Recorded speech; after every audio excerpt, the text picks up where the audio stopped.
Assalamualaikum warahmatullahi wabarakatuh. Bismillahirrahmanirrahim. Bismillahirrahmanirrahim. Alhamdulillahilladzi an'ama alaina bi nikmatil imani wal islam. Wassalatu wassalamu ala habibina wa syafi'ina qurrati a'yunina sayyidina wa maulana Muhammadin wa ala alihi wa sahbihi ajma'in. Wallahu ta'ala fi kitabihil karim. Bismillahirrahmanirrahim. Qad aflaha man zakkaha wa qad khaba man dassaha. Al-ayah amma ba'd.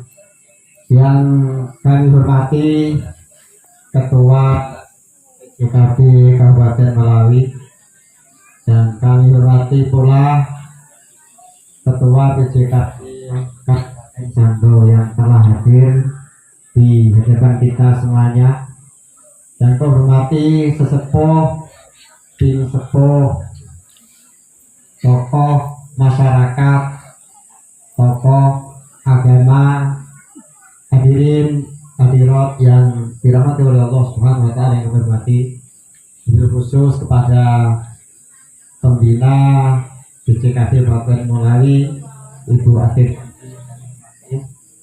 dan lupa pula sohibul baik Bapak Haji Budi, salah satu ahliah kita di Kabupaten Melawi.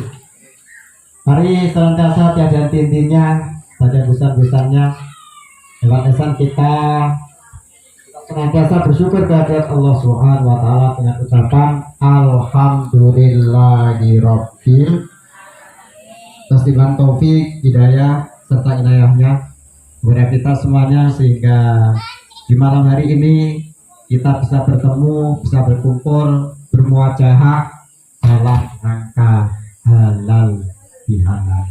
Shalawat dan salam semoga senantiasa tercurah dan terlimpah dari Nabi besar Muhammad Sallallahu Alaihi Wasallam, karena beliau yang telah memberikan bimbingan tutur dan keseluruhan kepada kita semua.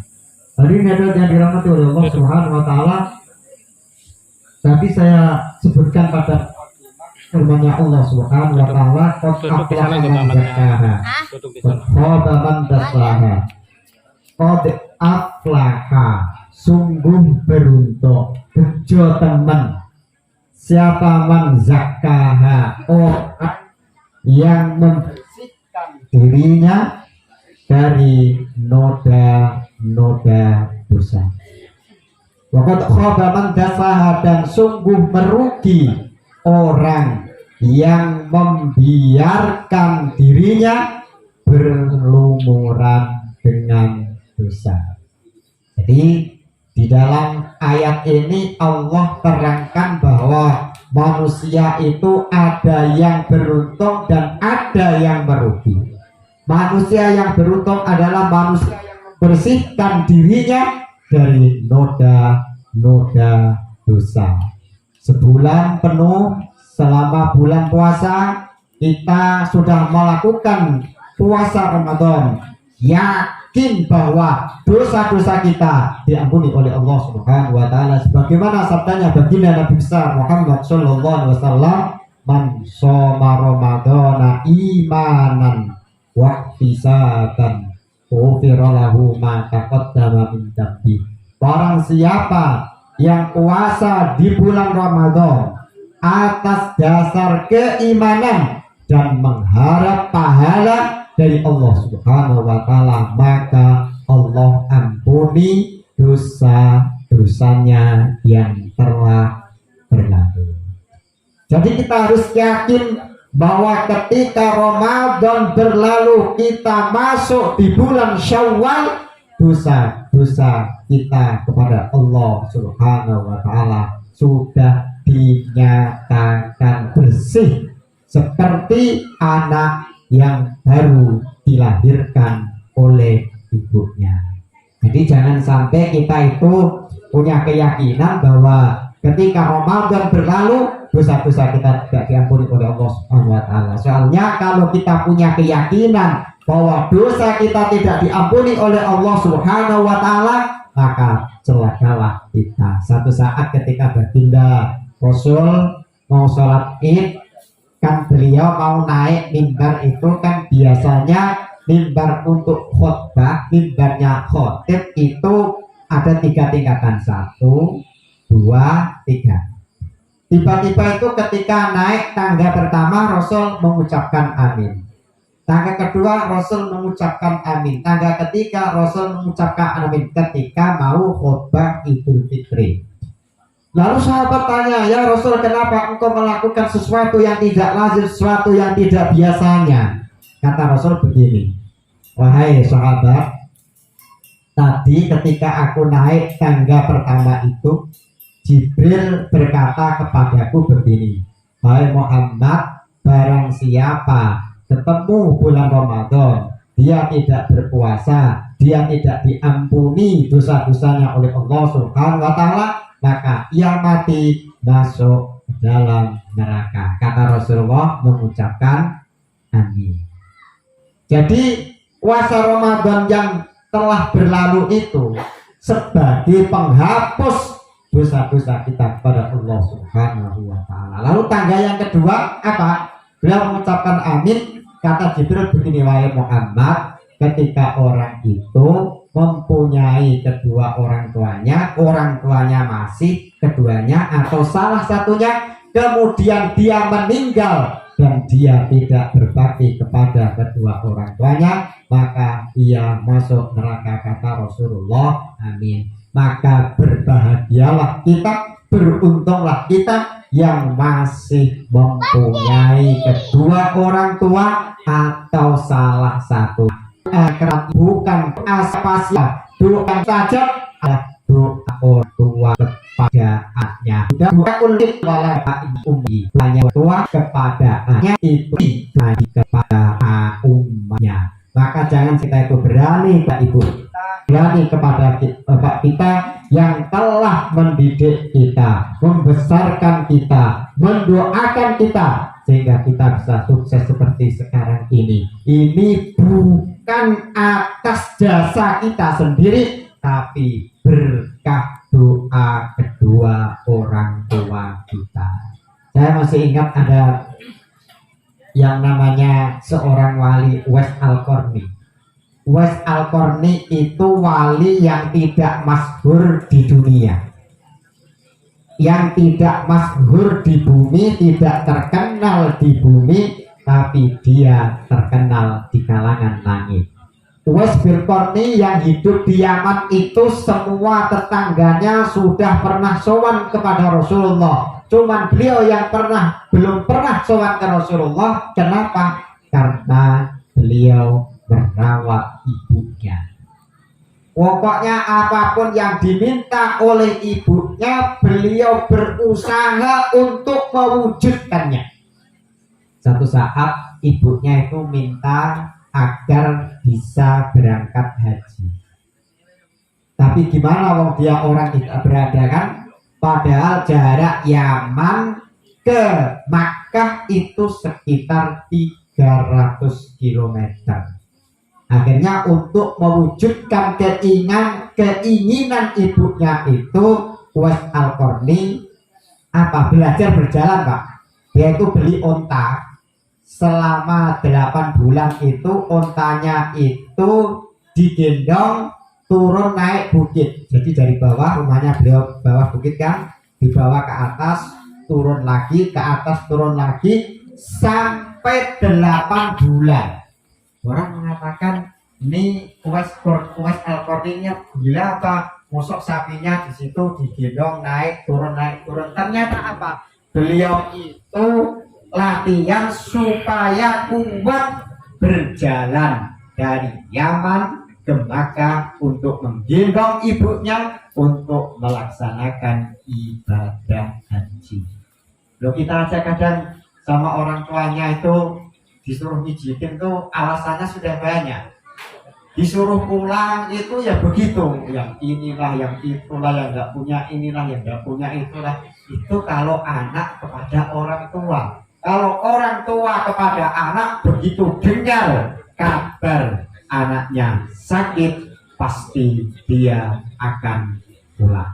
Makanya alhamdulillah kemarin yang bisa silaturahim, ketemu keluarganya, ketemu orang tuanya, alhamdulillah. Yang belum bisa silaturahim ke keluarganya, yang penting kabarnya, yang penting uangnya juga nyampe ke sana.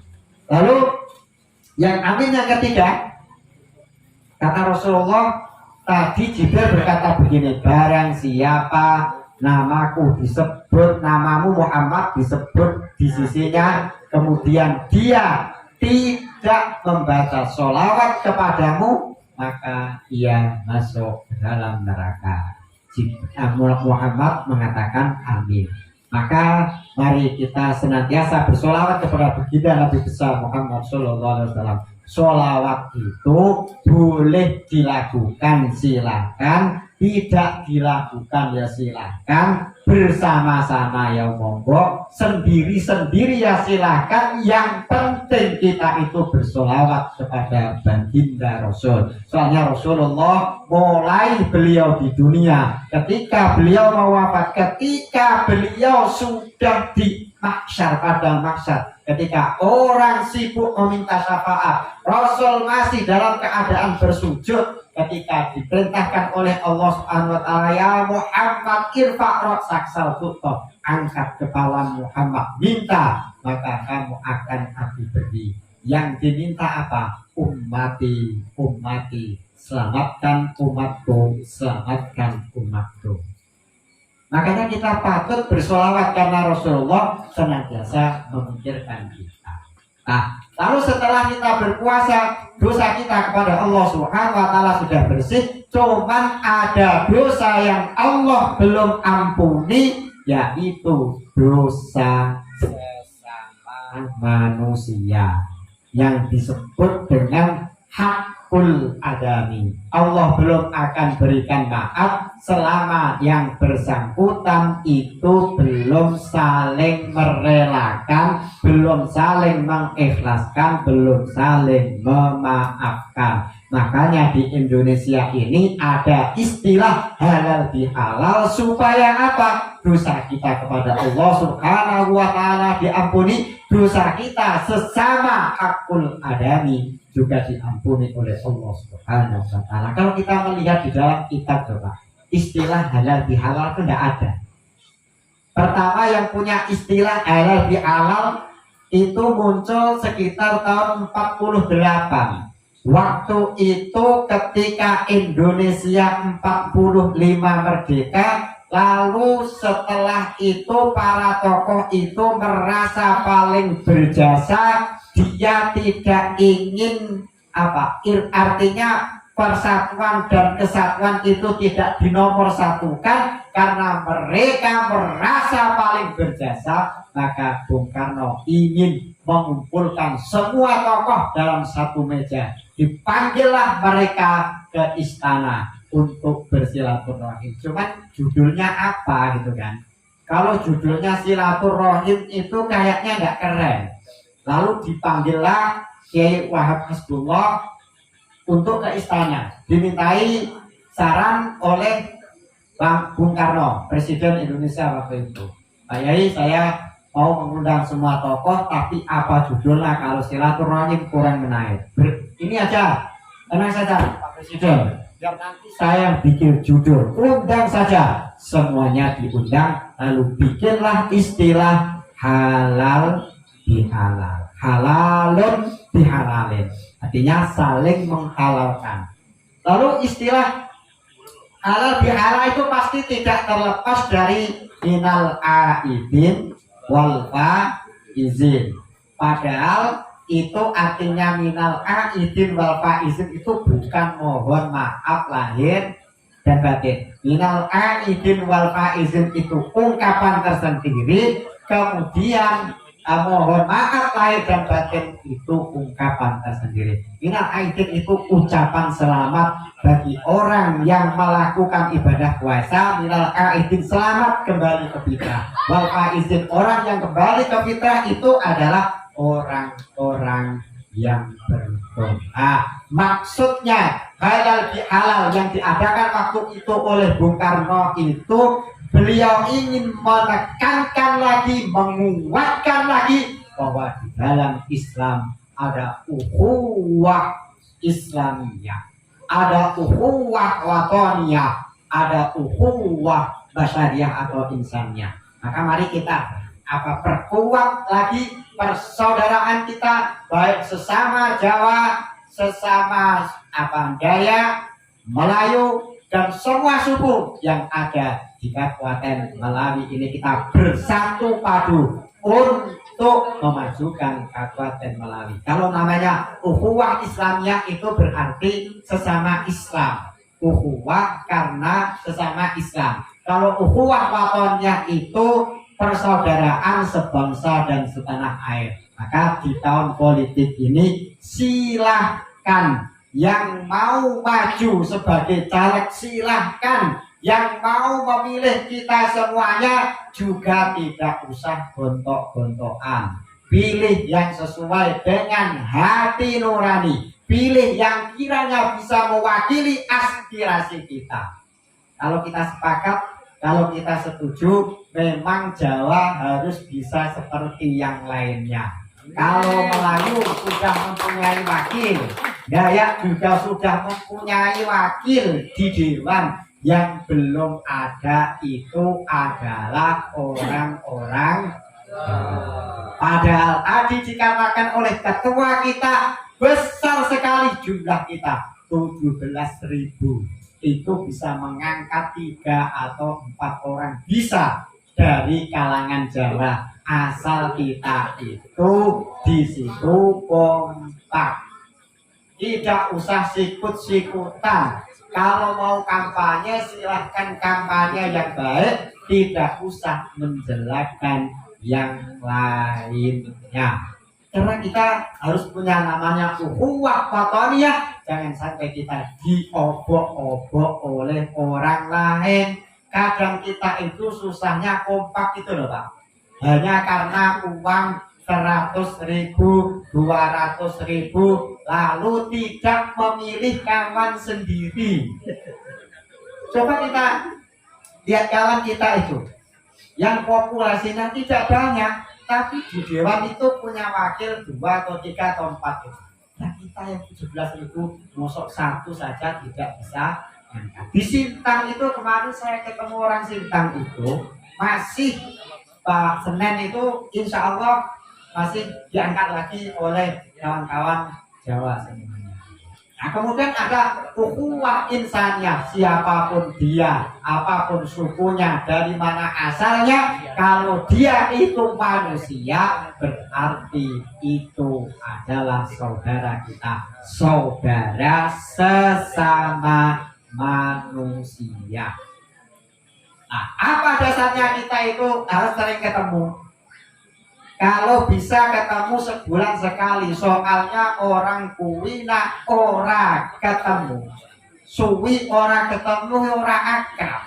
Tapi nak sering ketemu, sering ngobrol, akhirnya akrab. Setelah akrab itu pasti ada ide-ide yang itu keluar. Maka kata Rasulullah, barang siapa yang ingin dipanjangkan umurnya, dilapangkan rezekinya, hendaknya ia bersilaturahmi. Itu ya. Tapi memang silaturahmi itu ya berat kan? Berat memang. Kecuali kalau ada maunya, ada maksudnya, nah itu dia tidak berat karena ada maksudnya. Pokoknya sebenarnya kita itu bismillah, niat silaturahim, pasti Allah akan mudahkan urusan kita, panjangkan umur kita, lalu Allah akan tambahkan rezeki kita. Ini ada kisahnya. Orang yang sebenarnya hari ini dia meninggal dunia, tapi karena dia itu bersilaturahim, maka di situ Allah panjangkan umurnya. Hari ini tidak jadi dicabut nyawanya, diperpanjang nyawanya oleh Allah Subhanahu wa Ta'ala. Maka di dalam surat Ali Imran ayat 34, 33, 34 itu Allah katakan wasari'u ila maghfiratin mir rabbikum wa jannatin arduwas samawati wal ardu iddat lil muttaqin. Bersegeralah kamu untuk mendapatkan maghfirah dari Allah, dari Rabbmu, dari Allah, dan bersegeralah untuk mendapatkan surga yang luasnya seluas langit dan seluas bumi, dan itu disediakan untuk orang-orang yang bertakwa. Selanjutnya Allah jelaskan siapa orang-orang yang bertakwa, siapa muttaqin itu alladzina yunfiquna fis sarra'i wal dharra'i wal kadhiminal ghaidha wal 'afina 'anil nas. Itu orang-orang yang melapangkan menginfakkan sebagian hartanya dikala lapang, dikala sempit, dan dia mampu menahan amarahnya.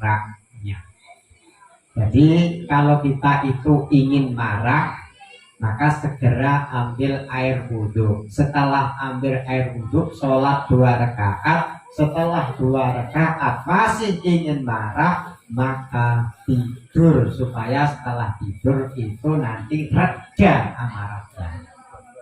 Jadi kita dengan pasangan kita, suami istri itu harus punya kesepakatan. Jangan sampai yang satunya marah, suami marah, istri juga marah, itu tidak akan ketemu. Yang terjadi apa? Saling membanting piring. Satunya banting piring, satunya banting gelas, satunya buang sendoknya. Ketika makan, piringnya tidak ada, gelasnya tidak ada, siapa? Dan orang itu kadang kalau ketika dia itu marah, dia tidak bisa mengontrol amarahnya, maka yang ada di kebun binatang itu keluar semuanya dari mulutnya. Yang ayam lah, yang kambing lah, itu masih mending. Kalau sudah BABI, wah itu luar biasa.